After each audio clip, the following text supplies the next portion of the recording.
Kali ini kita menuju Polres Sleman. Aktivitas hari ini kita adalah mendampingi masyarakat yang ingin membuat laporan pengaduan atau laporan suatu dugaan tindak pidana pencabulan. Nah, video kali ini saya akan mencoba untuk menjelaskan kepada sahabat advokat bagaimana prosedur atau mekanisme ketika kita ingin melakukan laporan di kepolisian. Karena saya yakin bahwa sebagian besar masyarakat itu ketika ingin melaporkan suatu perkara di kepolisian pasti bingung, karena di sana kan banyak ruangan, banyak unit, banyak orang. Nah, dia harus kemana? Kali ini video ini akan memberikan sedikit informasi apa sih yang kita harus lakukan ketika kita ingin melapor di kepolisian. Pertama, setelah kita sampai di kantor kepolisian, kita menuju yang namanya ruang SPKT. Diingat ya, SPKT, Sentra Pelayanan Kepolisian Terpadu. Di pelayanan ini akan dimintai keterangan, akan diminta identitas. Dari SPKT inilah nanti merujuk unit mana. Setelah kita ke SPKT yang tadi disebutkan, dimintai keterangan, identitas, nanti SPKT ini akan melanjutkan ke atau meneruskan ke unit mana kita berkepentingan. Misalkan tindak pidana terkait dengan kekerasan dalam rumah tangga atau tadi pencabulan di bawah umur. Nah, maka kita akan diarahkan ke unit PPA, unit perlindungan perempuan dan anak. Begitu juga seterusnya ketika harta kejahatan terhadap harta benda, maka kita diarahkan ke sana.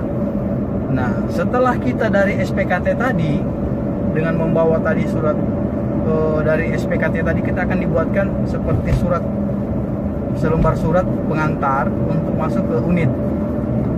Nah, setelah itu kita langsung ketemu dengan penyidik.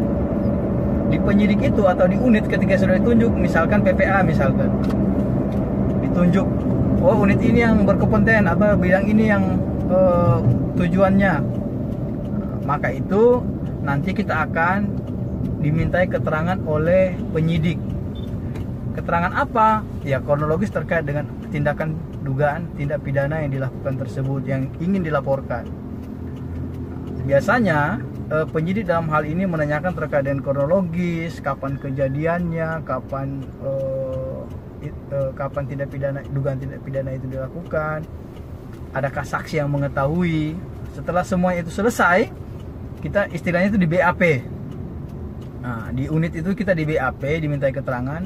BAP itu adalah berita acara pemeriksaan. Nah, di situ kita akan dicecar berbagai pertanyaan tadi itu ditanyakan. Kemudian kita akan dimintai apakah ada saksi dan lain sebagainya. Nanti disitulah dimulainya proses penyelidikan. Nah, mungkin kita batasi dalam video kali ini cukup dari, karena nanti kan kalau sudah masuk ke dalam tahap unit itu panjang prosesnya, sudah pemanggilan saksi, pemeriksaan saksi, pemanggilan terlapor. Jadi sebelum orang dinyatakan tersangka itu sebagai terlapor dulu, kemudian kita udah sampai di Polres Sleman. Karena parkirannya di dalam itu full. Hari ini kita parkir di luar. Nah, nanti dari sini kita langsung ke SPKT tadi, Sentra Pelayanan Kepolisian Terpadu. Itulah tempat masyarakat kalau mau laporan polisi.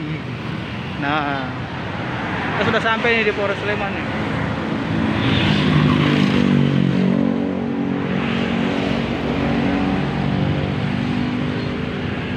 Nah, ini Sentra Pelayanan Terpadu Kepolisian Polres Sleman. Nah, kita menuju SPKT ini. SPKT. Untuk apa di SPKT? Laporan tindak pidana pencabulan. Dugaan. Oh, kita coba untuk ke SPKT. Nah, jadi masyarakat itu harus diedukasi, Mas.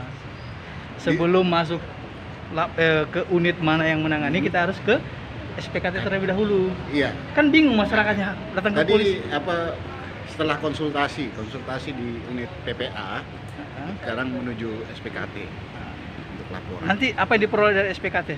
Apakah surat atau apa biasanya? Sudah tanda bukti lapor. Nah, baru kita kembali ke PPA. Berarti laporan diterima biasanya ya? Nah, laporan diterima. Nah, oke. Kalau begitu kita lanjut ke SPKT, Sentra Pelayanan Kepolisian Terpadu. Oke.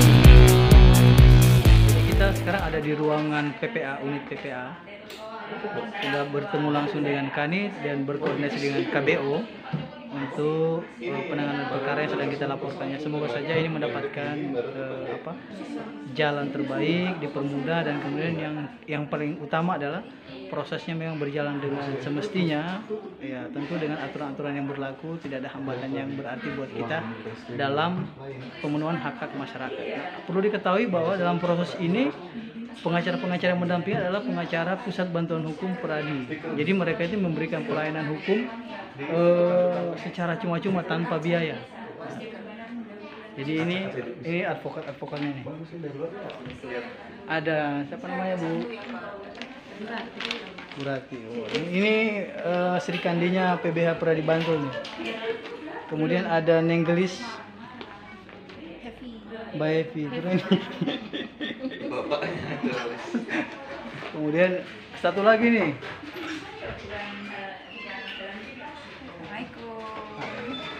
Itu namanya Bu Sila. Ini Ibu Kanit nih. Ibu Kanitnya PBH tapi.